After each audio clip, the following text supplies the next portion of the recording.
अस्सलाम वालेकुम नाज़रीन, हमारी सुपर प्रोग्राम फोकस ऐं मां आहियां ज़ोहेब ज़रदारी। नाज़रीन, अॼु के प्रोग्राम में असां सां बैरिस्टर शिराज शौकत राजपर साहब मौजूदु आहिनि। पाण पाकिस्तान पीपल्स पार्टी जा MP आहिनि, ख़ैरपुर ज़िले सां उन्हनि जो तालुक़ु आहे।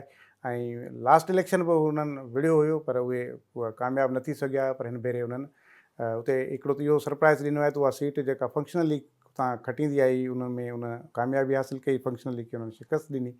ऐं हिकु अधु सीट जेका आहे हिन भेरे मतिलबु ख़ैरपुर ज़िले मां पीपल्स पार्टी वधीक जेका खटी हुई उहा शिराज साहब वारी हुई। त उन ई ख़ैरपुर जी सियासत ते पाण ॻाल्हि ॿोल कंदासीं, उतां जी संदन जो जेको तक आहे उन जे हवाले सां बि गुफ़्तगू कंदासीं। उन सां गॾोगॾु मुल्की ऐं जेका सिंध जी जेका सियासी सूरत हाल आहे उन ते बि असां अॼोके प्रोग्राम में गुफ़्तगू कंदासीं। शिराज साहब, वॾी महिरबानी। पहिरियां पाण मुल्की सियासत जी ॻाल्हि ॿोल कयूं त हाणे तरमीम हिकिड़ी आई ऐं वरी बिल आयो जंहिंमें हाणे जज बि जेके आहिनि से उहे चोटी कया विया आहिनि सुप्रीम कोर्ट जा, ऐं आर्मी चीफ जो ओचितो ई मुदो जेको आहे सो वधायो वियो आहे। त इन में पीपल्स पार्टी जो छा मौक़िफ़ आहे? इन सॼे मामले में पीपल्स पार्टी खे हुकूमत एतमाद में वरितो हुयो या पीपल्स पार्टी हाणे इन मामले में ख़ामोशी अख़्तियार कई आहे? अच्छा, पहिरें त आइन बि पाकिस्तान पीपल्स पार्टी जो ई हिकिड़ो गिफ्ट आहे शहीद ज़ुल्फ़िकार अली भुट्टो साहिब जो। ऐं ज़ाहिर आहे आइन खे सवाइ त मुल्क नथो हली सघे। ऐं उन खां पोइ 18 तरमीम सदर ज़रदारी साहिब जो गिफ्ट आहे। ऐं हीअ जेकी 26 तरमीम आहे इहा चेयरमैन बिलावल साहिब जो उहो ई मुसवदो हुयो जंहिंखे पंहिंजो पार्लियामेंट पास कयो। ऐं हाणे ॾिसो न, जुडिशरी ते ई क्या सराई आहे, हिकिड़ी PTI जी प्रोपेगेंडा आहे। पर जुडिशरी मुल्कनि में जीअं अमेरिका आहे उते जुडिशरी इलेक्टेड हूंदी आहे, कंप्लीटली इलेक्टेड जुडिशरी आहे। त हीअ त आइन पंहिंजे हिसाब सां पंहिंजे तरीक़ेकार जेको ॾींदो उन हिसाब सां ई जुडिशरी अपॉइंट थींदी। उन में ईअं कोन्हे त अपोज़िशन जो रोल बिल्कुलु कोन्हे को, अपोज़िशन जो रोल मौजूदु आहे। अपोज़िशन जा मेंबर हूंदा गॾियल सॼियल तौर ते, बेंचिस ठहंदियूं। अच्छा, हीअ बेंचिस ठहण बि तव्हांजे साम्हूं आहे, तव्हां रोज़ु ॿुधो पिया कोर्ट्स में केसिस। मां प्रैक्टिसिंग वकील आहियां ऐं कोर्ट में हज़ारे केसिस पेंडिंग आहिनि, हली कोन सघंदा हुया। कॉन्स्टिट्यूशनल पिटीशन्स हिकु त टाइम कंज़्यूमिंग हुयूं ऐं कोर्ट्स वटि रोज़ु 200, 500, 700 डिपेंड करे पियो। लाहौर में त अञा वधीक कॉन्स्टिट्यूशन पिटीशन्स फाइल थियनि पियूं। उन्हनि खे डिसाइड करण में सॼी कोर्ट जो टाइम निकिरी पियो वञे। जेके एक्चुअल लिटिगेंट्स हुया, कंप्लेनेंट्स हुया, मर्डर FIRs में, मर्डर अपील्स में, ॿियनि केसिस में जेके वधीक इंपॉर्टेंट केसिस आहिनि, जेकी एक्चुअल लिटिगेशन आहे, उन लाइ त कोर्ट खे टाइम ई न पियो मिले। हीउ तमामु सुठो फ़ैसिलो आहे ऐं इंशाअल्लाह ताला जे हाणे ॾिसो न, हीअ ईअं आहे त हिन जी इम्प्लीमेंटेशन कीअं थी थिए। अगरि ही government in ji implementation merit ते कराए थी वञे त तमामु वॾो फ़ाइदो थींदो। हाणे सिर्फ़ु कॉन्स्टिट्यूशनल कमु त कोर्ट वटि कोन्हनि के जंहिं ते सॼो फोकस आहे। एक्चुअल लिटिगेशन त आहे, क्रिमिनल लिटिगेशन, सिविल लिटिगेशन, माण्हुनि जी प्रॉपर्टीज़ उन्हनि ते कब्ज़ा आहिनि, उन्हनि जी अपील्स पेंडिंग आहिनि, उहे हली कोन थी सघनि छो त कॉन्स्टिट्यूशनल केसिस पिया हलनि। हाणे उन्हनि सभिनी में जान छुटी घटि में घटि कोर्ट पंहिंजो कमु त करे सघंदी ऐं एक्चुअल कमु करे सघंदी, मेरिट ते कमु करे सघंदी। बाक़ी हाणे इनखे अननेसेसरी प्रोपेगेंडा में वञण जी ज़रूरत कान्हे का। न, पाण हिन ॻाल्हि ते एग्री आहियूं, 26 यानी तरमीम ते बि एग्री आहियूं, कॉन्स्टिट्यूशन बेंचिस अलॻि ठहणु खपनि। ऐं पर हीअ वरी उन खां पोइ बिल आणणु ऐं उन में ठीकु आहे ॿुधायो वियो त जजिस जो तइदादु वधाइबो, उहो चोटी थी वियो। आर्मी चीफ जो मुदो वधाइण वारो मामिलो ख़्यालु इहो कीअं आहे? आर्मी चीफ खे उहो त डिपेंड करे थो, तव्हां हुनखे कीअं था ॾिसो। पार्लियामेंट जो इख्तियार आहे, जे इख्तियार आहे त उन्हनि एक्ट पास कयो आहे। एक्ट पास कयो आहे, उन में को बेईमानी का अहिड़ी ॻाल्हि त नज़र नथी अचे। एक्ट पास कयो आहे, पार्लियामेंट पंहिंजो इख्तियार इस्तेमालु कयो आहे। अॼु इख्तियार इस्तेमालु करे मुदो वधायो अथई, सुभाणे इख्तियार करे घटाए सघे थी। इनखे त ईअं वठिजे जीअं हिकिड़ो आम कानून आहे, जीअं ॿिया कानून रोज़ु पास थियनि था। असीं हिन कानून खे एॾी वैल्यू छो था ॾियूं? कोई डिफरेंट कानून त कोन्हे को। आर्मी चीफ हिकिड़ो गवर्नमेंट ऑफिसर आहे, उनजो मुदो वधियो आहे। गवर्नमेंट चाहे थी मुदो वधियलु हुजे, 5 साल हुजे, जीअं थी सघे थो गवर्नमेंट जे ज़हन में इहो हुजे त हुनखे वधीक टाइम फ्रेम ॾिजे जीअं हू पॉलिसीज़ खे सर्टन ऐं मुस्तक़िम करे हलाए सघे। मां त ईअं सम्झां थो त मुदो वधीक हुजण जो हिकिड़ो फ़ाइदो इहो आहे त हिकिड़ी पॉलिसी, आर्मी पॉलिसी जेकी डिफेंस सां रिलेटेड आहे, उहा उन्हनि जे पंहिंजे चीफ खे टाइम मुदो वधीक मिलंदो त उहो उनखे इम्प्लीमेंट सवलो करे सघंदो। 3 सालनि जो पीरियड मुंहिंजे पंहिंजे हिसाब सां तमामु थोरो पीरियड आहे। मतिलबु तव्हां चवंदा त जेके हुन जूं पॉलिसीज़ आहिनि या जेके ऑपरेशनल एक्टिविटीज़ आहिनि, हू घटि में घटि 5 सालनि जे प्लान ताईं हुनखे हलाए, ऐं वरी जेकॾहिं हुकूमत एक्सटेंशन ॾेई छॾेसि त वरी मसइलो कोन्हे, पूरो ॾहाको वेही हलाए। ॾिसो, पाण में वेठा आहियूं, असांजो MPs जो MNS जो टेन्योर त 5 साल आहे न। भला इहो 3 साल छो कोन्हे को? उनजी वजह इहा आहे त 5 साल मिलनि त उहो कमु करे सघे। इहो हिकिड़ो सफिशिएंट पीरियड आहे। इन हिसाब सां वठिजे त त पोइ पार्लियामेंट जो जॾहिं 5 साल पीरियड आहे त हुननि जो बि थियो आहे त छा थी पियो? इहा एतिरी ॻाल्हि आहे, इन खे ॿाहिरि वञण जी ज़रूरत कान्हे का।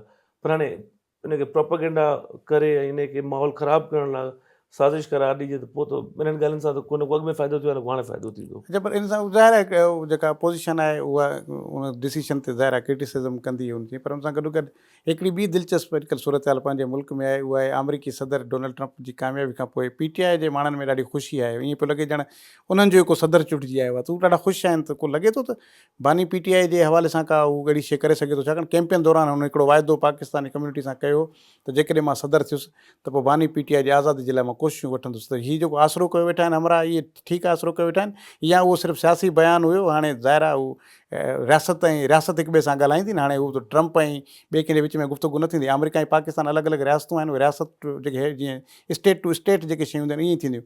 ॾिसो, हीअ ईअं आहे जीअं इमरान खान पाण यू टर्न वरितो, त ईअं ट्रंप साहिबु यू टर्न वठी सघे थो। को अहिड़ी का हिन में अच्छा, हुनजो दोस्त आहे हुनजे इन करे। अच्छा, ॿियो इन खां अलावा त स्टेट छा ते ॻाल्हाईंदी? अमेरिका इशूज़ ते ॻाल्हाईंदी। ट्रंप साहिबु इंडिविजुअली त कोन थो ॻाल्हाए सघे न कंहिं बि इशू ते। ज़ाहिर आहे जेकी अमेरिकन पॉलिसी हूंदी उन ते ई ॻाल्हाईंदो। ऐं मां नथो सम्झां त अमेरिकन पॉलिसी इन ते हूंदी त असांखे कंहिंखे रिलीज़ कराइणो आहे, कंहिंखे बदिलाइणो आहे, कंहिंखे छॾाइणो आहे। ज़ाहिर आहे अमेरिका ईअं त कान थी छॾे फलाणे माण्हू खे छॾे ॾियो। कोर्ट्स कीअं छॾींदियूं? हिते त कोर्ट्स में FIRs आहिनि, नैब केसिस आहिनि, उन्हनि केसिस मां जान छॾाए या माण्हू खे एक्विट थियणो आहे या हुनखे कन्विक्ट थियणो आहे। बाक़ी PTI वारा ईअं कंदा आहिनि। PTI वारनि जो हिकिड़ो तरीक़ेकार रहियो आहे हमेशह खां वठी। हुननि बि ब्लैकमेल कयो ट्रंप खे त अमेरिका में वोट मुस्लमान कम्यूनिटी जेकी PTI सां रिलेटेड हुई, उन्हनि हुनखे ब्लैकमेल कयो त तव्हां इहो बयानु ॾियो त असीं तव्हांखे वोट कयूं। हुन बयानु ॾेई छॾियो, वोट वठी छॾियईं। अलाह ख़ैर। न साॻियो ट्रंप उहो ई कमु कंदो जेको पाण वटि पाकिस्तान सियासतदान कंदा आहिनि, वोट वठण वारा वाइदा, पोइ वरी बसि ख़ैर आहे। पर ॿियो करे कोन सघंदो न। तव्हां ॾिसो न, हू कीअं इंटरफेरेंस कीअं कंदो कोर्ट सां, हू इंटरफेरेंस कीअं कंदो हिन मुल्क सां, हू स्टेट पॉलिसी खां ॿाहिरि कीअं वेंदो, पेंटागन पॉलिसी खां ॿाहिरि कीअं वेंदो, पॉलिसीज़ ते ॻाल्हाईंदो न। हाणे हूअं बि अमेरिका असां सां ॻाल्हाईंदो, नेगोशिएट कंदो टेररिज़म ते, त पाकिस्तान कीअं बेनिफिशियल थी सघे थो। हुनखे असां सां ॻाल्हाइणो पवंदो त पाकिस्तान जी स्ट्रेटेजिक पोज़ीशन छा आहे, हू कीअं प्लेस्ड आहे हिन दुनिया में, जिथे भरिसां अफ़गानिस्तान आहे, जिथे भरिसां ईरान आहे, ईरान जा इशूज़ बि था हलनि हिन महिल इज़राइल सां। अमेरिका खे पंहिंजी पॉलिसीज़ ते रहणो, हू पंहिंजे मुल्क जो डिफेंस कंदो, पाकिस्तान पंहिंजे मुल्क जो डिफेंस कंदो। इंडिविजुअल्स ईंदा रहंदा आहिनि, इमरान खान जहिड़ा कैरेक्टर्स पाकिस्तान अॻु में पैदा कया आहिनि। ऐं मोहम्मद खान जुनेजो साहिबु हिन मुल्क में प्राइम मिनिस्टर रहियो, ईअं इमरान खान प्राइम मिनिस्टर रहियो। अच्छा, हुन मां हिकिड़ो डमी जीअं रहियो, हू बि वक़्तु मोहम्मद खान जुनेजो साहिब जो पाण वटि डमी प्राइम मिनिस्टर ई सॼो रहियो, उहो वक़्तु बि गुज़री वियो, वक़्तु बि गुज़री वियो। अच्छा, ॿियो शिराज साहिबु हिकिड़ी शइ त ठीकु आहे, इहो भले PTI वारा आसिरो बि करे सघनि था, उनखे भला एतिरो त ख़ुशि थियण जो हक़ ॾियो। काफ़ी 2-2.5 सालनि खां उन्हनि ख़ुशी कोन मल्हाई त भला इहा इन ते मिठाई विराइनि पिया। पर उन सां गॾोगॾु तव्हां छा था सम्झो? तव्हां छाकाणि त वकील बि आहियो, तव्हांखे केसिस जी ख़बर आहे, सॼी शयुनि खे प्रोसीडिंग्स खे ॾिसो पिया था। जेके बानी PTI ते केसिस आहिनि, हू त हाणे इहो रखियो वेठा आहिनि या इहो बयानु पिया अचनि त बसि हाणे हुनजी घरवारी ॿाहिरि निकिती आहे त कुझु ॾींहंनि में पाण बि निकिरी ईंदो। ईअं एतिरो सवलो अथसि? भली लीगली तरीक़े सां, ड्यू प्रोसेस सां को जल्दी निकिरी सघे थो ॿाहिरि? केसिस त ॾिसो न, फाइल्स खां सवाइ त एक्चुअल ख़बर न पवंदी। पर छो त तोशाखाना केस में असां वॾे वारे में ऐं पाण फारूक नाइक साहिबु खे असेस कंदो रहियो आहे, कोर्ट की मामलत कंदो रहियो आहे। इमरान खान जी जान एॾी सवली छुटण वारी न आहे हिन केस मां। न को डिनायल त आहे कोन, एक्सेप्टेंस आहे त बाबा छा हुन तोशाखाना जा गिफ्ट्स पाण रखिया, इन जो जवाबु हा रखियईं। हाणे इन शइ में हू जान कीअं छॾाईंदो? सो एॾी सवली ॻाल्हि कान्हे का मुंहिंजा केसिस ख़तमु थियनि, छो त एक्सेप्टेड पोज़ीशन आहे। पर ख़बर न आहे मुंहिंजे वकीलनि कीअं डील कयो आहे, पर हीअ त एडमिटेड पोज़ीशन आहे त हुन तोशाखाना जा गिफ्ट्स रखण जो इख़्तियार प्राइम मिनिस्टर खे उन टाइम जेके कोन हुयो, हुन उहे गिफ्ट पाण रखी छॾिया, मिनिमम पैसा भरे। जेको इलीगल आहे, गैर क़ानूनी आहे, उनजी सज़ा आहे। ॻाल्हि कुल एतिरी आहे। अच्छा, हू छा था सम्झो त हिन वक़्तु जेका मुल्क जी सूरत हाल आहे, ख़ासि तौर ते जेको इकोनॉमिकल असां क्राइसिस में हलूं था पिया, ऐं पॉलिटिकल बि अञा अनसर्टेनिटी आहे असांजे अंदरि, त इन सूरत हाल में जहिड़े नमूने सां तव्हां जेका आइनी तरमीम जे लाइ बिलाल भुट्टो ज़रदारी साहिबु एफर्ट्स वरिता, जेका पास न थियणी हुई उहा पास थी वई, ऐं 6वीं तरमीम अची वई, उन ते इम्प्लीमेंटेशन बि थी वियो, सभु शयूं। त पीपल्स पार्टी घटि में घटि को भला पॉलिटिकली को ग्रैंड डायलॉग कराए सभिनी पार्टियुनि खे विहारे त भई मुल्क खे क्राइसिस मां कीअं कढूं। इहे जेके ज़ाती के मामला के मफ़ाद या जेका पॉइंट स्कोरिंग वारी सियासत आहे इन खे साइड ते रखिजे, छाकाणि मुल्क खे उन तरीक़े सां ही वफ़ाक़ी हुकूमत उन तरीक़े सां न पई हलाए सघे न। उनजी बि तव्हां चेहरनि ते ॾिसो का उहा मुल्क कोन्हे त को हुकूमत में वेठा आहिनि, परेशान हो बि आहिनि। वरी हाणे IMF जी वरी रिज़ल्ट पंहिंजो आई आहे भई त डिमांड त जेको ॿियो हिकिड़ो मिनी बजट तव्हां पेश कयो, छाकाणि त हिन में असां सेटिस्फाई न आहियूं। त अहिड़ी सूरत हाल में पीपल्स पार्टी इहो कोशिशि न करे त सभिनी पार्टियुनि खे विहारे को ग्रैंड डायलॉग कराए। ॾिसो, हिकु त पाकिस्तान पीपल्स पार्टी फेडरल गवर्नमेंट जो अॼु हिसो न आहे। चेयरमैन साहब जो विज़न आहे, अगरि चेयरमैन साहब जीअं पंहिंजी फॉरेन मिनिस्ट्री हलाई इन मूं हुन साबित कयो त हू प्राइम मिनिस्टर मटीरियल आहे। हाणे उहो स्पेस क्रिएट थिए, इलेक्शंस थियनि, इलेक्शंस में खटे करे पीपल्स पार्टी मेजॉरिटी पार्टी थिए, चेयरमैन साहब प्राइम मिनिस्टर थिए इंशाल्लाह, अलाह सही कंदो। हिकु चकर न पर हमेशह प्राइम मिनिस्टर रहंदो हिन मुल्क जो, उहो त वरी मरलो अञा बाक़ी आहे। हिन मरहले में गवर्नमेंट जो हिसो चेयरमैन साहब पाकिस्तान पीपल्स पार्टी चेयरमैन जो गवर्नमेंट जो हिसो न आहे। तव्हांजी ॻाल्हि ठीकु आहे त को डायलॉग थियणु खपे, हालात मज़े जा न आहिनि।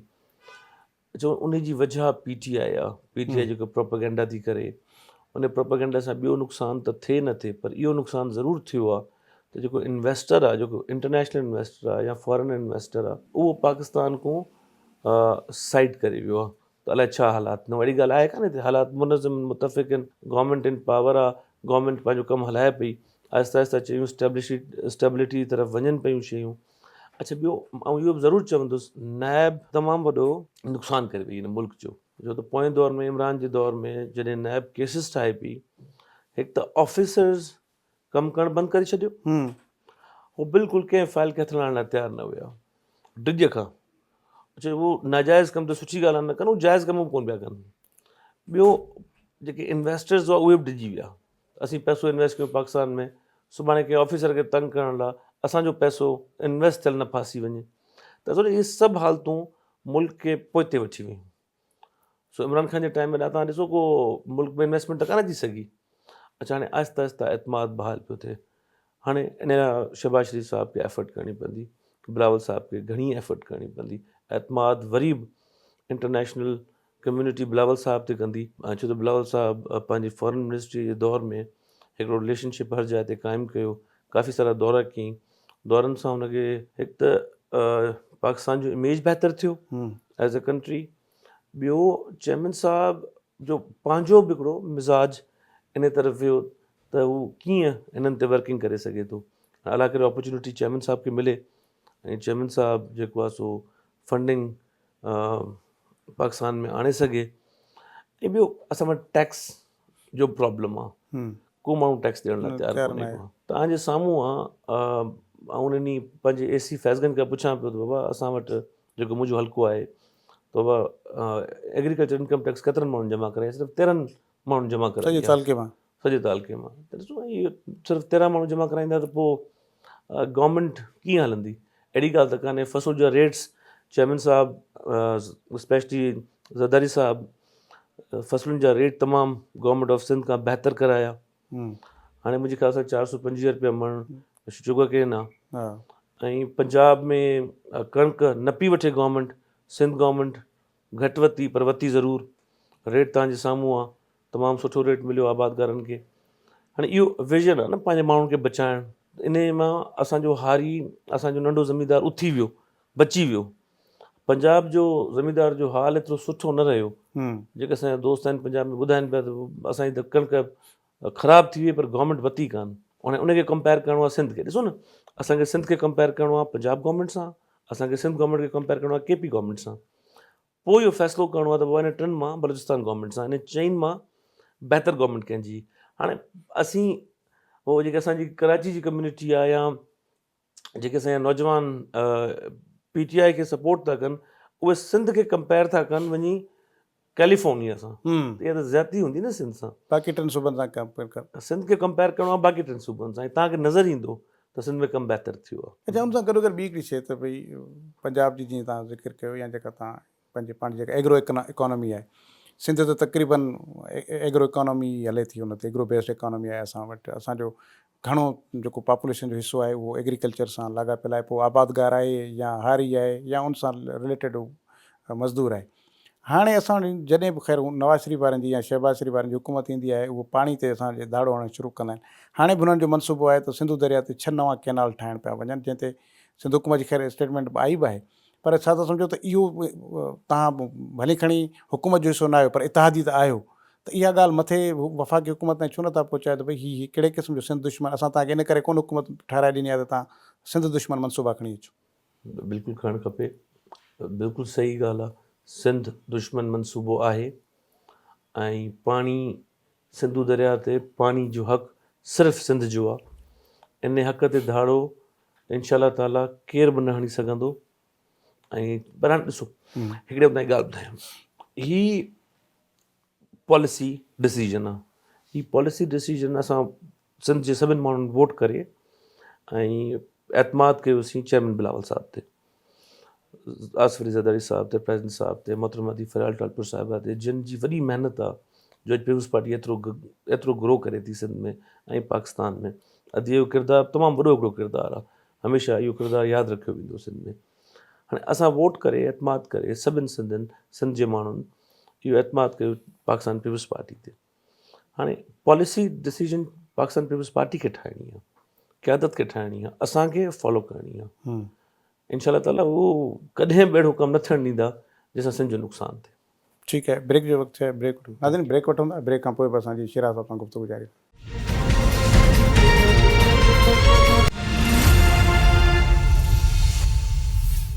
प्रोग्राम हिकु भेरो ॿीहर भलीकार बैरिस्टर शिराज़ शौकत राजपर साहब असां प्रोग्राम में मौजूदु आहिनि। उनसां गुफ़्तगू करे रहिया हुआसीं असां ब्रेक खां पहिरीं मुल्की ऐं सिंध जी सूरत हाल ते। पर हाणे पाण ख़ैरपुर ज़िले जे सियासत ते बि ॻाल्हि ॿोल कंदासीं ऐं संदन जेको तक आहे उन जे हवाले सां ॻाल्हि ॿोल कंदासीं। बैरिस्टर साहिबु, तव्हां लास्ट टाइम 2018 जी इलेक्शन में नंढड़े हिकिड़े मार्जन तां तव्हां हारायो हुई आहे सीट जेका फैज़गंज तालुके जी आहे। पोइ हिन भरे भला कहिड़ो जादू कयो तव्हां 450 ते हारायल सीट खे 40,000 जी लीड सां खटियो आहे? पोइ चकर बि इलेक्शन हाराई कयोसीं। नारो आहे मुंहिंजी कॉन्स्टिट्यूंसी में, नारे जो हिसो आहे तालुके जो। अच्छा, उते फंक्शनल स्टैम्प कयो, डॉक्टर रफ़ीक स्टैम्प कयो ऐं स्टैम्प करे उन्हनि 98% कास्टिंग कई नारे जी पोलिंग स्टेशन्स ते। असीं इलेक्शन पिटीशन फाइल कईसीं, पर इलेक्शन पिटीशन नादरा वेरिफिकेशन थी, उन में इहो साबित थियो त 98% कास्टिंग जाली कास्टिंग आहे। रिकाउंटिंग थी, उन में साबित थियो त हुननि वोट्स फैब्रिकेट कया आहिनि, पर कॉन्क्लूड पिटीशन न थी सघी। इहो ई टाइम कंस्टेंट जे करे कोर्ट्स वटि टाइम कोन हुयो, हफ़्ते में हिकिड़ो ॾींहुं ट्रिब्यूनल हलाइनि पई हाई कोर्ट खे कॉन्स्टिट्यूशनल कमु घणो हुयो, इन करे इलेक्शन पिटीशन्स कंहिंजी बि न हली सघी, मुंहिंजी बि न हली सघी। हिन दफ़े नारे में दांदी न करणु ॾिनीसीं, अॻिते बि इंशाल्लाह कोन करणु ॾींदासीं। हिन दफ़े ॿियो हिकिड़ो जादू कहिड़ो थियो, जादू कंहिंजो जादू कोन्हे को, मोहतरम आसिफ अली ज़रदारी साहिब जो जादू आहे। उन्हनि जो जादू इहो आहे त उहे 2018 इलेक्शन खां पोइ मुंहिंजी रिक्वेस्ट ते मूं वटि करूंडी दावत ते आया, उन्हनि जा लख कुर्ब करूंडी आया। उते उन्हनि खे गुज़ारिश वालिद साहब मरूम कई आजानो ॾियणु महिल त असांखे पक्का वाहन जी ज़रूरत आहे, पुछड़ी जो तालुको आहे, असां वटि पाणी कोन्हे को। साहब हुकुम ॾिनो, CM साहब गॾु हुयो। CM साहब जेको आहे सो हुकुम जी तामील कई, उनखे मोहतरमा दी फ़रियाल टालपुर साहिब जा लख एहसान करोड़ कुर्ब उन मुंहिंजी रिक्वेस्ट ते परसू कयो। असांजा वाह ठही विया। वाह ठहण जो नतीजो इहो आयो, वाह लाइनिंग थी वई, पका वाह ठही विया। वाटर लॉस ख़तमु थी वियो, ज़मीनूं माण्हुनि जूं आबाद थी वियूं, पुछड़ीअ में पाणी पुॼी वियो। उनजो नतीजो इहो थियो त जेके पुछड़ी फैज़गंज तालुके जूं पुछड़ी 6 यूनियन काउंसिल्स आहिनि, उन में फंक्शनल खे हिकिड़ी पोलिंग ते बि एजेंट न मिलियो। वोटर त अलॻि ॻाल्हि आहे, ज़ाहिर आहे माण्हुनि खे पाणी मिलियो त माण्हू हिकु तरफ़ा वोट करे विया। वोट करे विया त इहा लीड 40,000 थी वई। नारे में दांदी कान थियणु ॾिनीसीं। फैज़गंज में ज़रदारी साहब वोट वठी ॾिना। अच्छा, मतलब तव्हांखे खटाइण में ज़रदारी साहब जो हथु आहे। उहो बि ख़ैर सॼी सिंध में बहरहाल ज़रदारी साहब बि पर असां त स्पेशल महिरबानी कयनि, इन सां तव्हांखे फ़ाइदो थियो इन प्रोजेक्ट सां खटियोसीं इन करे। इन बुनियाद ते। अच्छा, हुन सां गॾोगॾु तव्हां हिकु त इन सां जेका सीट वधी आहे पीपुल्स पार्टी वटि सॼी सिंध में जॾहिं थियूं त उन में इहा तव्हां वारी सीट तव्हां खटिया, उहा टोटल में उहो इज़ाफ़ो थियो। सभई सीटूं तव्हां सूबाई जेके आहिनि से खटियूं आहिनि सवाइ हिकिड़ी पीर ॻोठ वारी, ऐं क़ौमी जूं बि तव्हां सभु खटियूं आहिनि। जॾहिं क़ौमी जूं बि सभु खटे विया आहियो, सूबाई जूं बि सभई खटियो, त हिकिड़ी कीअं हारायो पीर जी ॻोठ वारी? उते पीर जो ॻोठ वारी सीट ते फंक्शनल रिगिंग कई। पीर जो ॻोठ सिटी में सदर जे भटियुनि में इहो इलाइक़ो कब्ज़ो करे, स्टैंप करे साईं बचल शाह शरीफ़ माण्हू हुयो जेको पीपल्स पार्टी जो कैंडिडेट हुयो, उहो काउंटर न करे सघियो, धांधलीअ खे रोके न सघियो। ॿियो केटी मुमताज़ भुट्टे वारी साइड तां कुझु पोलिंग स्टेशन्स आहिनि जिते 98%, 99%, हिकिड़ी पोलिंग ते 100% कास्टिंग कयनि। ज़ाहिर आहे 100% कास्टिंग त माना को मोह बि कोन हेतिरनि सालनि में, इहे त पॉसिबल कोन्हे, को जाली कास्टिंग आहे, फैब्रिकेटेड कास्टिंग कयनि। इन करे पाकिस्तान पीपल्स पार्टी इहा सीट लूज़ करे वई, पर लूज़ करे वई ऐं उन ते इनशाला कमु कंदासीं। अॻिते फंक्शनल जो वोट कोन्हे को ज़िले खैरपुर में। अच्छा, ज़िले खैरपुर ईअं सफ़ा ईअं न कयो सफ़ा मां तव्हांखे ईअं साबित करे ॾियां त हिकिड़े ज़माने में खैरपुर तालुके मां किंगरी तालुको निकितो आहे। किंगरी तालुको पाण एग्ज़िस्ट न पियो करे ओरिजिनली, खैरपुर तालुके जो हिसो हूंदो हो। हिते सियासत कंदो साईं कैमली शाह ऐं साईं गौस अली शाह। साईं गौस अली शाह तमामु घणो वीक थी वियो आहे पॉलिटिकली, ऐं साईं कैमली शाह ज़ाहिर CM रहियो एतिरा चकर, उन्हनि काफ़ी कमु कयो, जॉब्स ॾिननि, कमु कयनि माण्हुनि जा। हाणे पाकिस्तान पीपल्स पार्टी उते ग्रास रूट लेवल ते मौजूदु आहे, सिर्फ़ु वर्कर खे मोबिलाइज़ करिणो आहे, वर्कर जी इज़त करणी आहे। उते अहिड़ो माण्हू खपे जेको वर्कर खे अहमियत ॾे, त पाकिस्तान पीपल्स पार्टी खां को बि इलेक्शन नथो खटे सघे ज़िले खैरपुर में। अच्छा, जीअं ॿिया इशूज़ हूंदा ज़ाहिर तक़रीबन जेके सिविक इशूज़ आहिनि उहे त सॼी सिंध जा सेम आहिनि। हाणे ईअं त कोन्हे को तव्हांजे ज़िले जा न हुजनि, पर तव्हांजे ज़िले जो जेको ॿियो वॾो इशू आहे उहो त तमामु वॾो ज़िलो आहे ऐं ज़िले हेडक्वाटर ते पहुचणु हर माण्हू जे वस जी सूरत हाल कान्हे। हिन वक़्त जी जेका महांगाई आहे, जेके किराया भाड़ा एॾा महांगा थी विया आहिनि, त इहो को प्रपोज़ल कोन्हे त इन खे टोड़ियो वञे, या बसि उन एग्रीमेंट तहत बाउंड आहियूं त भई हाणे असांजो रियासत सां एग्रीमेंट आहे त हाणे इनखे असां खैरपुर खे ज़िलनि में विरहाए नथा सघूं, या को प्रपोज़ल आहे हिकु ॿ ज़िला ठाहिण जो, छाकाणि सिंध में सभ खां वॾो ज़िलो आहे। बिल्कुलु सही ॻाल्हि आहे। पॉसिबल नारे वारे माण्हू खे, खेवारी तपे जे माण्हू खे, जुबे तपे जे माण्हू खे, कोटालू तपे जे माण्हू खे घटि में घटि 3 कलाक खपनि खैरपुर सिटी पुॼण में। इहा ॻाल्हि बिल्कुलु ठीकु आहे। ऐं एमरजेंसी सिचुएशन्स में हेडक्वाटर जी एड तमामु मुश्किल पुॼंदी। इहा ॻाल्हि ठीकु आहे त हिनखे एडमिनिस्ट्रेटिवली डिवाइड करणु खपे ॿिनि ज़िलनि में। एग्रीमेंट ज़रूरु आहे गवर्नमेंट ऑफ पाकिस्तान जो खैरपुर स्टेट जी रियासत सां 1956 में, पर उहो एग्रीमेंट मतिलबु ॿियूं खोड़ शयूं, त डिविजनल स्टेटस रहंदो, खोड़ कुझु हुयो। उहे एग्रीमेंट जूं ॿियूं शिकूं जी ख़बर न आहे, उहे कंप्लाई त कोन्ह थियूं अॼु ताईं, ऐं उहे बेनिफिशियल हुयूं खैरपुर लाइ, अहिड़ी ॻाल्हि कान्हे का। 2 ज़िला ठहनि था, सेठारजा में गवर्नमेंट लैंड मौजूदु आहे, त गवर्नमेंट खे अहिड़ी का परेशानी न हूंदी, पीपल्स पार्टी त बेनिफिशरी थींदी अगरि इहा डिवीजन थिए थी त। ऐं मूंखे ख़बर न आहे त गवर्नमेंट इन बारे में मुंहिंजी ॻाल्हि न थी आहे कॾहिं, ऐं मां इन ॻाल्हि खे उथारींदुसि ज़रूरु क़यादत ताईं ऐं गवर्नमेंट ताईं। कहिड़ो ज़िलो ॿियो ठहिणु खपेसि, कहिड़ी जॻह ते ठहिणु खपे, कहिड़ो फिज़िबल सिर्फ़ु सेठारजा हुआ, छो त सेठारजा, फैज़गंज, मीरवा, सोबोदरो, गंबट खे कैटर कंदो आहे, ऐं गवर्नमेंट लैंड मौजूदु आहे न, गवर्नमेंट जो ख़र्च बि न थींदो। ज़ाहिर गवर्नमेंट चाहींदी उते ऑफिसिस ठहंदा, उन लाइ ज़मीन खपे, गवर्नमेंट जी 2-2 एकड़ ज़मीन सेठारजा में मौजूदु आहे। नालो पोइ सेठारजा ई ज़िलो हुजेसि कुझु मुंहिंजे अगरि मीर साहिबान अगरि जेके जिन सां एग्रीमेंट हुयो उनजी फैमिली मेम्बर्स चाहिनि था, हींअर त क्राउन प्रिंस मेहदी रज़ा टालपुर साहिबु आहे, अगरि हू चाहिनि था त हिनजो नालो खैरपुर 2 कयो वञे, को हर्ज़ु कोन्हे को। खैरपुर हिकिड़े खे खैरपुर रखियो वञे, ॿिए खे खैरपुर मीरस कयो वञे, तॾहिं को हर्ज़ु कोन्हे को। ऐं उहो बि हक़ीक़त आहिनि। न, तव्हां जेके स्टेक होल्डर्स आहियो, ॿिया जेके इलेक्टेड माण्हू, उहे भला इन सां राब्तो कयो आहे मीरनि सां त भई वेझे इन ते ॻाल्हाइजे, हिकिड़ो जेन्युइन इशू आहे। हाणे त मुंहिंजे ख़्याल में किंगडम रही ई कोन्हे, हाणे त रुॻो इहा फाइल वारी किंगडम आहे, हाणे हू त किथे आहे छा? मुंहिंजी पंहिंजी मेहदी रज़ा टालपुर साहिब सां हिते ई ज़ाहिर असांजो रस्तो आहे, सॼी मुल्क खां वठी अचणु वञणु आहे, हिते ई हिन ई जाइ ते वेही जिते तव्हां ई वेठा आहियो, हिते पाण वेठो हुयो, हिते वेही ॻाल्हि थियसि, मूंखे चई मूंखे कोई एतिराज़ु कोन्हे को। बाक़ी पार्टी क़यादत सां ॻाल्हि न थी आहे हिन बारे में, पर ज़रूरु कंदासीं। इन जी बेनिफिशरी पाकिस्तान पीपल्स पार्टी थींदी, ॿियो केरु कोन्ह थींदो। अच्छा, उनमें मसइला बि अथव तव्हांजी पॉलिटिकली बि, तव्हांजी पार्टी जे हवाले सां, त पोइ इहो मसइलो थी वियो त हिकु त तव्हां वटि तव्हांजे ज़िले में वरी खणी हूअं ॿियो ज़िलो नथो ठहे रियासत जे करे, पर अंदरि नंढियूं नंढियूं तालके वाइज़ रियासतूं ठहियूं पियूं आहिनि, त हीअ वसाण रियासत आहे, हीअ जिलानी रियासत आहे, हीअ राजपर रियासत आहे, हीअ बांभण रियासत आहे, हीअ वरी खरल रियासत, ईअं आहे कॉन्सेप्ट राजदी रियासत। पोइ इहे जेको रियासतुनि वारो कॉन्सेप्ट आहे, घटि में घटि इहो बि ख़तमु थींदो त हिकु एडमिनिस्ट्रेशनली माण्हू वधंदा। हाणे SP फलाणे हाउस जो आहे त DC फलाणे हाउस जो आहे, उहो उन्हनि जी ॿुधे थो, ॿियनि जी ॿुधे कोन्ह थो, त इहो हेठी लेवल ताईं शयूं वधंदियूं, तालका वधंदा, ज़िला वधंदा। ऐं तव्हांजी ॻाल्हि ॿुधायां हिकिड़ी, ईअं थी सघे थो अॻे हुजे, पर हाणे ईअं कोन्हे को। पाकिस्तान पीपल्स पार्टी मोहतरमा आदि फ़िराल टालपुर साहिबा पोयनि 5 सालनि में हाउसनि जी सियासत ख़तमु करे छॾी आहे। हींअर रुगो पीपल्स पार्टी आहे। हींअर अहिड़ी का ॻाल्हि कान्हे जो को हिकिड़ो माण्हू जेको बि सियासी हुजे, बयान ॾियो पिया तव्हां मुंहिंजे मां तव्हांखे जेन्युइन ॻाल्हि थो ॿुधायां। हींअर अहिड़ी का बि ॻाल्हि कान्हे का जो जे बाबर साहब या वसाण साहब या केरु बि मिसाल आहे पीपल्स पार्टी छॾे वञे त पीपल्स पार्टी वटि ऑल्टरनेट कैंडिडेट न हूंदो, अहिड़ी का बि ॻाल्हि कान्हे का। उहो त इहे जेके जेकॾहिं को बि माण्हू छॾींदो त पोइ शायदि काउंसलर बि न थी सघे। इहो त पार्टी जी बुनियाद ते आहिनि, भली खणी हू पाण खे छा बि सम्झंदा हुजनि पर तव्हांजे साम्हूं आहे साईं परवेज़ शाह, साईं कैमली शाह साहब जो भाणे इलेक्शन पीर साहब पगारे खे इलेक्शन हाराए MNA चूंडियो, और जॾहिं आज़ाद बीठो त 550 वोट कयईं। असां सभिनि जी साॻी पोज़ीशन आहे। असां थी सघे थो 550 बि न खणी सघूं पाकिस्तान पीपल्स पार्टी जे ख़िलाफ़ु। सभिनि जी सेम पोज़ीशन आहे, खणी केरु बि हुजे। ऑफिसर जेके आहिनि उहे भला कहिड़े हाउस जे हुन सां अचनि था, छाकाणि उहो त DC ऐं SP जेके मेन आहिनि उहे भला ख़बर पवंदी आहे भई हू हुनजो आहे, उहो हुनजो आहे, पोइ वरी उनखे वधीक लिफ्ट आहे, ॿियनि खे घटि आहे। असां वटि DC साहिबु उहो कंटिन्यू थो करे अॼु बि जेको इंटरिम सेटअप में लॻो। ज़ाहिर इंटरिम सेटअप में कंहिंजी मर्ज़ी सां त कोन लॻो हूंदो, पाण आयो हूंदो।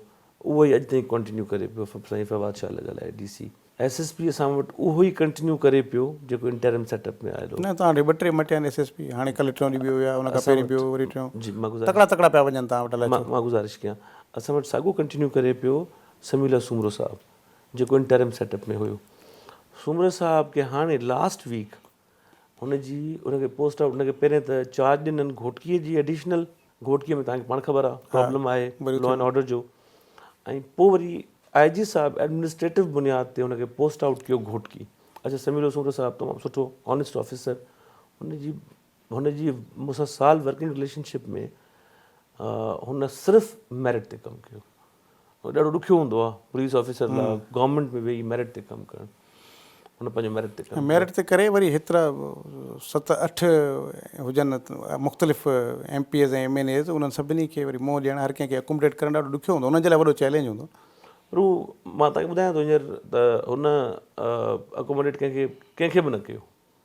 हुन मेरिट ते कमु कयो। अगरि मेरिट ते कमु करण वारो माण्हू हुजे हुनखे कंहिंखे अकोमोडेट करण जी ज़रूरत न आहे। अच्छा, हीअ भला कीअं हुई, बैकग्राउंड छा हुयो? पहिरियां त अनाउंस थियो त तव्हां ज़िले जा चेयरमैन पिया थियो, नालो जेको आयो, पोइ वरी ओचितो ई तव्हां पंहिंजे भाउ खे ॿीहारे छॾियो। उन वक़्तु बि तव्हांजो हो त जेकॾहिं मां ज़िले चेयरमैन थी वियुसि त MP न थी सघंदुसि शायदि, उनजे करे पोइ तव्हां माना हूअं शायदि तव्हांखे सम्झो पियो त रुॻो इहो ईंदो, पर अहिड़े नमूने कयो त ज़िले जी चेयरमैनी बि मिली वई, MP शिप बि मिली वई। तव्हां माना हिकु तीर सां 2 शिकार करे। ज़िले चेयरमैनी ते मुंहिंजो वालिद साहब मरहूम 1979 में पाकिस्तान पीपल्स पार्टी वटि हिकिड़ो ई एप्लीकेंट हुयो। ज़ियाउल जो टाइम हुयो, कंहिं माण्हू ज़िले ते फॉर्म ई न भरायो।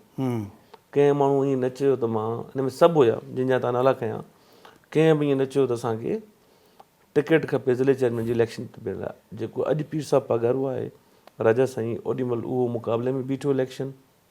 वालिद साहब ते कातलाना हमिलो थियो, वालिद साहब खे ॿांह ज़ख़्मी थियसि, पर अलाह साईं हयाती रखियनि। हिकिड़े वोट ते इलेक्शन हारिजी विया 1979 में। ऐं संदसि वाइस चेयरमैन अब्दुल हमीद डोगर साहब जेको बाद में वञी सुप्रीम कोर्ट जो जज थियो, उहो वाइस चेयरमैन ते बीठल हुओ, उहो खटियो। वालिद साहब हिकिड़े वोट ते हारायो। उहो हाराई ईअं जो मंज़ूर वसाण साहब डिस्ट्रिक्ट काउंसिल मेंबर हो ओॾीमहिल, उनखे वोट गवर्नमेंट कास्ट कोन करणु ॾिनो, जेल मां कोन वठी आयसि कास्ट करण लाइ। अच्छा, त को पहिरियों चकर ज़िले चेयरमैनी पार्टी एतमाद न कयो आहे। 79 में पार्टी एतमाद कयो, ऐं उहो ॾुखियो टाइम हुयो। ओॾीमहिल त को बीहण लाइ बि तयारु कोन हुयो। लख एहसान चेयरमैन साहब जा, साहब वॾे जा, अदी साहिबा जा, सॼी पार्टी क़यादत जा, निसार खोड़े साहब जा, असांजो संजू सदर आहे। पर हू पार्टी सम्झे थी त असीं आया आहियूं त पार्टी लाइ कमु कंदासीं। जीअं मुंहिंजो नंढो भाउ ज़िले चेयरमैन आहे त एतिरी वॾी NIT ज़िले खैरपुर जी कॾहिं बि न थी आहे हिस्ट्री में। साईं कैमली शाह साहब हिते ज़िले चेयरमैन रहियो आहे, अदी नफ़ीसा शाह डिस्ट्रिक्ट नाज़िम रही आहे, ॿिया दोस्त बि रहिया आहिनि। पर हीअ एॾी वॾी NIT 100% मेरिट ते हर यूनियन काउंसिल में 80 लख रुपए जो कमु हली रहियो आहे। तव्हां सिविल ॻाल्हि कई त हीअ खैरपुर ज़िले में पुॼिजे कीअं, एॾो वॾो रूट आहे। डिस्ट्रिक्ट काउंसिल खैरपुर पंहिंजी बस सर्विस शुरू कई आहे, जंहिंमें 2 बसिस फ्री ऑफ कॉस्ट हलनि थियूं, कोटलालू खां वठी वेंदे खैरपुर ताईं। जेके माण्हू खणी वेंदियूं खैरपुर शाम जो मोटाए खणी थी अचनि। इन करे जो ज़िलो वॾो आहे पर डिस्ट्रिक्ट काउंसिल पंहिंजी जाइ ते जेको जेतिरा फंड्स आहिनि फाइनेंशियल रिस्ट्रेंट बि आहे छो त यूनियन काउंसिल्स में जेके बि एम्प्लॉइज़ रिटायर थियनि था उन्हनि खे वरी पेंशन्स डिस्ट्रिक्ट काउंसिल ॾींदी हा इहो फ्लॉड सिस्टम आहे, हिनखे बि सही करिणो आहे पार्लियामेंट में इनशाला बिल खणी ईंदासीं, मां ठाहियो आहे प्राइवेट मेंबर्स बिल मूव कंदासीं। प्रॉब्लम इहो आहे त असां पाकिस्तान पीपल्स पार्टी जो हिकिड़ो प्रॉब्लम आहे, पंहिंजो सुठो कमु ॾेखारे कान थी सघे, ॿुधाए नथी सघे, ऊंचो जो रिकावट त का बि कोन्हे, पाण जी सुस्ती आहे। पंहिंजी सुस्ती आहे। हाणे इन सुस्ती खे ख़तमु कयो वेंदो जीअं इमरान ख़ान पंहिंजो बुरो कमु बि सुठो ॾेखारे थो वञे, नवाज़ लीग बि इहो कमु हाणे सोशल मीडिया ते जो तमामु घणो फोकस आहे, पीपल्स पार्टी थोरो घटि आहे, पीपल्स पार्टी खे वधाइणो पवंदो। ऐं डिस्ट्रिक्ट काउंसिल जे पार्टी एतमाद कयो आहे त पार्टी जे फंक्शनल लीग जा पोएं चकर 10 डिस्ट्रिक्ट काउंसिल मेंबर हुआ त इनशाला कमिंग इलेक्शन में फंक्शनल लीग जो हिकिड़ो बि न हूंदो। अच्छा, हुन हिन निज़ाम भला हूअं फ़ाइदो केतिरो ॾिनो आहे इहो सर आख़िर में वञी त भई उनखे माण्हुनि खे जेको बेसिक डेमोक्रेसी जो जेको निज़ाम आहे इन करे त आवाम खे सहूलियतूं हुनजे डोर स्टेप ते मिलनि, को डिलीवर करे सघियो आहे, घणे हद ताईं त उहो साॻियो ई करप्शन में लॻो पियो आहे, साॻियो उहे चेयरमैन बि इन धंधे सां लॻा पिया आहिनि, उन सां गॾु टाउन ऑफिसर हुजनि, ॿिया जेके हुजनि CM धंधो साॻियो ई हले पियो, त रहंदो करप्शन जेका आहे सा हिकिड़ो नई शाख खुली वई आहे हिन में। मतिलबु उहो ख़ुदि पीपल्स पार्टी बि तनक़ीद कंदी रही त भई हे आमरन जो निज़ाम आहे, पर वरी पाण तव्हां ठीकु आहे सुप्रीम कोर्ट जे हुकुम ते शुरू थियो, पर मतिलबु करप्शन वरी इन लेवल ते हली वई आहे। हाणे त काउंसलर बि जेको आहे ॿियो कुझु बि नथो करे त भला सोलर जी बैटरी बि खणी थो वञे कंहिं पंहिंजी पसंदि जे माण्हू खे ॾेई थो छॾे। प्रॉब्लम इहो आहे न त डेमोक्रेसीज़ ग्रो कंदियूं स्लोली, हीअ हिन बेसिक डेमोक्रेसी खे बि असां वटि ग्रो करिणो आहे, कॉन्स्टिट्यूशन में प्रोवाइडेड आहे, करिणो पवंदो। बल्दियाती इलेक्शन थियणी आहे पंहिंजे टाइम ते हमेशह, ऐं बल्दियाती नुमाइंदे बल्दियाती असां वटि प्रॉब्लम इहो आहे पाकिस्तान पूरे में बल्दियाती इलेक्शन थिए थी वञी बिरादरी बुनियाद ते, अलाए जंहिं बिरादरीअ जो वोट आहे उनखे टिकट ॾियणी थी पए। हाणे हिकु त अच्छा MPMN जी इलेक्शन में ईअं कोन्हे को, MP election MPMN election consider कई थी वञे थी पार्टी इलेक्शन आहे। हाणे इहो बल्दियाती आहिस्ता आहिस्ता बिल्टअप थींदो तेसि ताईं माइंड सेट ठहे त हीअ बि पार्टी इलेक्शन आहे, कम्यूनिटी मां निकिरी आइडियोलॉजी ॾे अचे, कम्यूनिटी मां निकिरी आइडियोलॉजी ॾे, जॾहिं अची वेंदी त इहे मसइला हल थी वेंदा, पर इनखे कंटिन्यू करणु खपे। ऐं इन जे करे उहा कम्यूनिटी जेको परसेप्शन आहे उहो वरी मथी इलेक्शन ते बि असरअंदाज़ थिए थो। तव्हां MP MNA जी सीट ते बि तव्हांखे तव्हां हेसी खां हेठि खां ई तव्हां आइडियोलॉजी सां खणी ईंदो त मथे वधीक ईज़ी थींदो। पार्टी स्ट्रक्चर मज़बूत, पार्टी स्ट्रक्चर आइडियोलॉजी खे मज़बूत करण जी बुनियादु हूंदी आहे। ऐं इंशाअल्लाह ताला पाकिस्तान पीपल्स पार्टी वक़्त सां पाण बि ग्रो कयो आहे, पार्टी वर्कर बि ग्रो कयो आहे। असीं पार्टी जा वर्कर आहियूं, भला असीं 2018 में त मुंहिंजी डेज़िग्नेशन हुई, मां PLF जो कोऑर्डिनेशन कमेटी जो मेंबर हुउसि ख़ाली, पार्टी एतमाद कयो, पार्टी ज़िले जो जनरल सेक्रेटरी ठाहियो, पार्टी टिकट ॾिनी ऐं इलेक्शन हाराए वियुसि, पोइ बि पार्टी ऑब्लाइज कयो, जे पार्टी ऑब्लाइज न करे त इलेक्शन थोरी खटे सघे हा, पर आउं वरी बदिले में पार्टी खे हिकिड़ी उहा सीट खटे ॾिनी जेकी पार्टी करे कान खटी आहे। इहो ईअं ई सिस्टम हलणो आहे, जॾहिं पार्टी एतमाद कंदी पंहिंजे वर्करनि ते। मां त हमेशह चवंदो आहियां, मां आदिफ राठौर साहिबा जो एॾो घणो थोराइतो आहियां, छो हुननि एतमाद कयो न, एतमाद करणु ॾाढो ॾुखियो हूंदो आहे, माण्हू पंहिंजो स्टाफ और मेंबर रखे थो तॾहिं बि एतमाद उन ते 2 साल एतमाद कोन थो करे, पर पार्टी खे आदत पंहिंजे वर्करनि ते एतमाद करे थी त पोइ वर्करनि खे कमु करण में मज़ो अचे थो, ऐं इंशाअल्लाह पार्टी ईअं ई ग्रो कंदी। ठीकु आहे, वॾी महिरबानी। Thank U sir.